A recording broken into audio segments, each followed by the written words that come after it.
Bienvenue dans mon salon de la prédiction.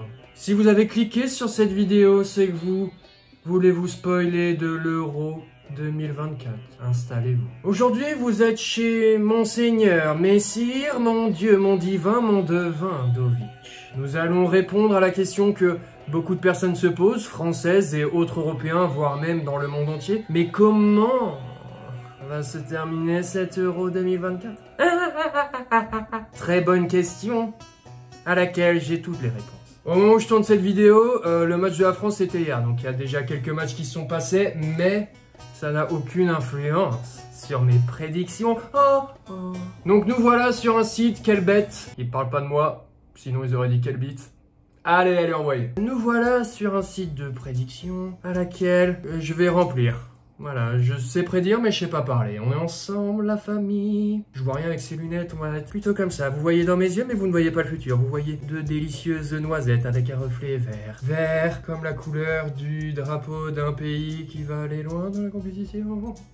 Je ne sais pas. Donc les amis, et oui, vous voulez vous spoiler. Si vous êtes ici, c'est que vous voulez vous spoiler. Je trouve ça bien dommage. Mais ayant les pouvoirs, j'ai été spoilé de toutes les compétitions européennes, de toutes les séries qui sont sorties sur Terre et ailleurs d'ailleurs, parce qu'il y a des séries, mais ça vous le saurez plus tard, il y a des séries qui viennent de plus loin que la planète Terre. Donc les amis, donc au moment où on parle, il est 19h21, il y a un match en cours, c'est la Géorgie contre je ne sais plus qui, contre la Turquie. Et au dernier moment que j'avais regardé, il y avait 1-1. Et après ce soir, il y a Portugal. Bon, mais comment ça s'est passé? Bon, on a les groupes, je vais passer très rapidement sur les équipes également, je vous représente pas, vous l'avez sous les yeux, c'est un peu régal. Donc le groupe A, constitué de l'Allemagne, l'Écosse, la Hongrie, la Suisse. Comment il va se présenter? Bon, on a vu une déroute, hein, le match d'ouverture, c'était l'Allemagne a montré son plus beau visage contre l'Écosse assez fébrile. Le premier groupe, il va se terminer exactement comme ça. Donc la Suisse sera deuxième, la Hongrie troisième et en quatrième, l'Écosse. Pas de surprise. Pas de surprise. Deuxième groupe, Espagne, Croatie, Italie, Albanie. Waouh, c'est le groupe de la mort. Ou bien, c'est en tout cas le groupe le plus compliqué pour se faire une idée de qui va sortir de là, qui va quitter la compète. Et ben moi je vais vous dire qui va quitter la compète. L'Espagne va finir premier de son groupe. Donc ça c'est un délire. Et les amis, moi je crois que ça va se terminer comme ça. Donc une Croatie deuxième, une Italie troisième, une Albanie éliminée malheureusement qui est tombée dans le mauvais groupe, hein. On va pas se mentir. La meuf, pourquoi la meuf, je sais pas, mais le pays, t'as capté, gars, il a fait nimp. En balle. On passe au groupe C, Angleterre, Danemark, Serbie, Slovénie. Encore une fois, dans ce groupe, on a des favoris assez incroyables. Je parle là de l'Angleterre, porté par un Jude Bellingham qui est un être humain que j'aurais aimé être. Tout simplement, j'aurais aimé être ce mec. Pour des raisons, alors parfois, il y en a qui veulent que j'explique, mais pour moi, c'est assez simple. Bah déjà, le mec... c'est un pur beau gosse en fait. Voilà, il est super élégant, il est super beau, j'ai pas peur de le dire. Ici on est pur hétéro, mais il faut savoir reconnaître la beauté humaine. Ce mec est juste un exemple de beauté. Il est fort au foot, il joue au Real Madrid, il est multimillionnaire. Bon, des arguments qui se comprennent. Par contre, attention au suçage excessif, messieurs les commentateurs. Arrêtons dès qu'il y a le chibre de quelqu'un de fort dans son domaine, arrêtons de le presser, d'en extraire tout le jus. Non, c'est pas comme ça, parce que moi ça m'énerve, tu vois. Là par exemple le match c'était contre qui? Je sais plus, putain, bon, c'est un des deux, c'était Serbie ou Slovénie, je sais plus. Bon, ils ont pas été reluisants, et bon, dès que Jude Bellingham avait la balle, ça gobait ça en balle. Bon, comment ça va se finir? Eh ben, je pense que ça va se finir comme ça. J'ai limite l'impression que j'ai rien à toucher. Le Danemark va passer. Quoique Danemark-Serbie, putain, je sais même pas en ça. Parlons ça, je sais même pas. Allez, je le laisse comme ça. Et puis on enchaîne sur le groupe de notre pays français. Donc la France, groupe D, c'est pas le groupe de la D, hein. T'as capté? Non, je sais pas. La France qui a joué hier contre l'Autriche, qui a gagné, ça c'était splendide. Un match, je crois que le match le plus chiant que j'ai vu pour l'instant, enfin je l'avais déjà vu parce que je vois le futur, hein, mais donc, bref. Donc on a eu un Kylian Mbappé qui s'est fait casser le nez. Ouais, donc ça c'est le plus gros fait du jeu, même si je trouve la blessure de Griezmann plus spectaculaire. Griezmann Griezmann, pareil, qui est un être humain que j'aimerais être quand j'aurai 30 ans, si je peux être aussi beau gosse et avoir les mêmes cheveux que lui, c'est mort, mais j'aimerais bien. Non, mais Mbappé, il va revenir avec le masque de Donatello ou quoi, je ne sais pas. Enfin, attendez, ce serait ouf qu'ils viennent des idées de masque. Frérot, tu vas revenir avec un bon vieux schema, frère, chirurgical. On en parle up des bails, frère, ça va être vite vu l'affaire. À moins que t'arrives avec une collab masque, TN, je sais pas quoi, Viper, Max. Et là, évidemment, tu serais un peu stylé, j'avoue. J'avoue que je t'enverrai. Tu serais pour moi un super héros du football. Enfin bon. Donc comment il va se finir? Voilà, je vous dis, bam, pas de surprise. Malheureusement, la Pologne qui sort, l'Autriche 3e, France 1er, Pays-Bas qui est fébrile, hein, avec un Xavi Simons, bah bon, il est fort en club, mais malheureusement en sélection, ça ne paie pas à la manière de Lukaku en Belgique. Cette transition, on en pense quoi? Attendez, c'est pas ouf ça. Belgique, Roumanie, Ukraine, Slovaquie, bam. Celui-là, je vais vous la faire plutôt courte et je vais même aller... vu la Belgique, la presta qu'elle nous a fait, parce que ils ont perdu contre la Slovaquie. Là, non, ça va quand même être ça, mais ça va être ça. Je pense, enfin, je suis sûr que ça va être ça, pardon. Ça va être ça, je vous le dis. Ensuite, la Géorgie, Portugal, Tchéquie, ça se joue en ce moment même. Ça va être comme as. Voilà, ça va être comme as que ça va se passer l'histoire. Elle va être complètement folle, avec un CR7 au top de sa forme. Mesdames et messieurs, ça va être fou. Un Vitinha qui va servir caviar sur caviar, dont cette frappe de loin ce soir. Voilà, je préfère vous le dire. Mais attendez, mais je viens de conseiller. Je ressemble à un vizir ou simplement une meuf sur un transat qui sort de son spa là. Je viens de réaliser, en fait. Bon, imaginez que je suis un devin, un médium. On prend notre meilleur troisième, nos 4 meilleurs troisièmes, si c'est pas trop demandé. Malheureusement, je pense que là, va y avoir un truc dans ce style. Ça va être un truc dans ce style, un truc plutôt éphémère et un truc plutôt mammifère, si je peux me permettre. Là, c'est full mammifère hein, là-dedans. Pam. Attendez, permettez-moi de revoir ma vision. Ok. Ah oui, il marque un but de ouf, j'avais zappé lui, truc de ouf, enfin vous verrez. Donc je pense que ça va se passer comme ça, ouais. Je pense que ça va être plutôt comme as. Belle compétition, l'Euro, je vous préviens, il va y avoir des matchs, notamment dans les 8e, ça va être assez splendide. On va avoir Espagne-Roumanie, grosse surprise. La Roumanie qui va vraiment disputer son match, ça va être ouf parce qu'ils vont vraiment faire les 90 minutes et ça c'est remarquable. Contre une Espagne qui est construite, qui est altruiste et qui est dominatrice, voilà, on va se dire les termes. Donc Espagne-Roumanie, oui, c'est l'Espagne qui passe. L'Espagne qui passe ici en gras. Ensuite, on a l'Allemagne. Allemagne, un pays hôte qui va se taper le Danemark. Bon, voilà, ça va être vite vu. L'affaire, vous savez quoi, je vais vous dire, l'affaire est dans le sac. non, mais admettons, hein. Enfin, je sais pas. Donc Allemagne-Danemark, c'est l'Allemagne qui passe. Vous voulez des scores? Allemagne-Danemark, 3-1 pour l'Allemagne.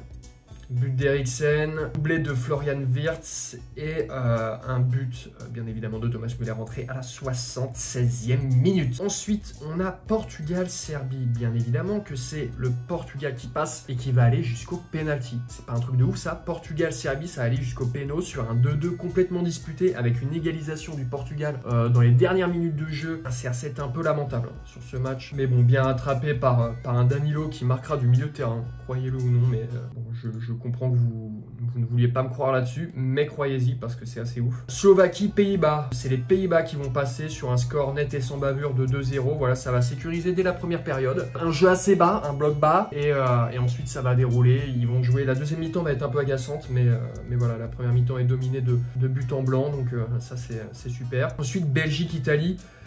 Nos amis belges se font sortir en 8e de finale contre l'Italie. Que c'est dommage.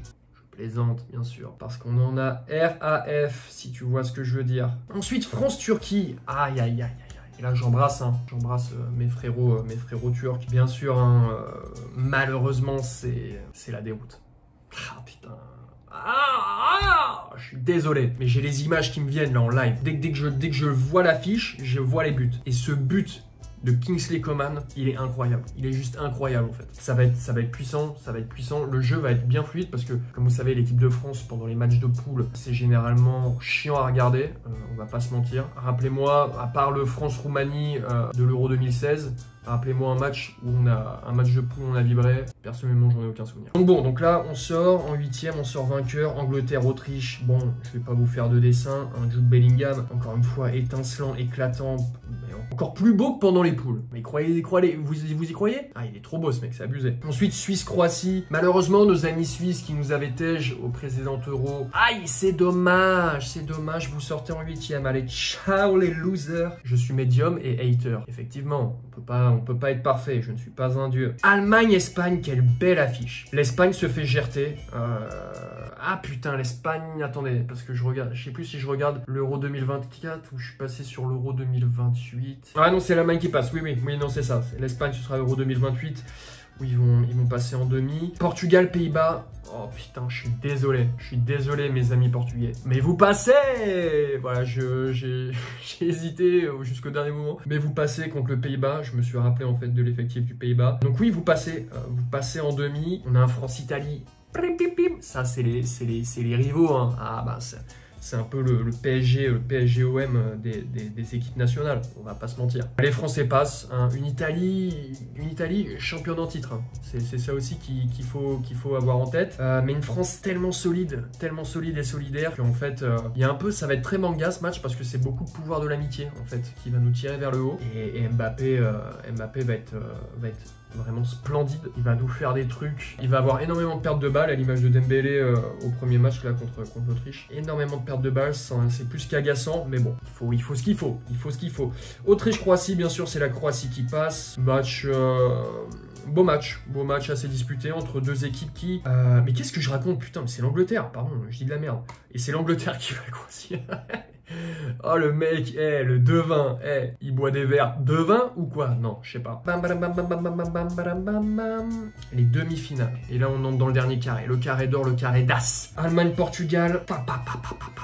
Ça c'est un match. Ça c'est un match qui vaut le détour, qui sera disputé dans un stade. Je vais pas vous spoiler, mais c'est un stade de ouf. C'est l'Allemagne qui va passer. C'est l'Allemagne qui va passer. Il y aura très peu de séances de tir au but. Là, Allemagne-Portugal, ça va aller au prolong à la suite d'un 1-1 très disputé. Et ensuite, l'Allemagne va complètement débloquer la situation en marquant un deuxième et un troisième but. Score final 3-1 sur les prolongs. Donc ça, c'est ce qui va montrer. En fait, c'est la force de caractère vraiment de l'Allemagne sur cette compétition. En demi-finale, on a un France-Angleterre qui me rappelle tout doucement une demi-finale de la Coupe du Monde, hein, tout simplement, qui s'en souvient. Demi-finale ou quart de finale? Demi-finale, hein, Angleterre, je crois. Je sais plus. Et ça nous rappelle en fait ce match hein, qui avait été très disputé. Harry Kane qui envoie un péno. D'ailleurs, il a fait bouger les astres, hein, ce con. Les astrologues, ils étaient du père. Moi, Scorpion, il m'avait prédit une vidéo ouf. Bon, finalement, je suis devant vous.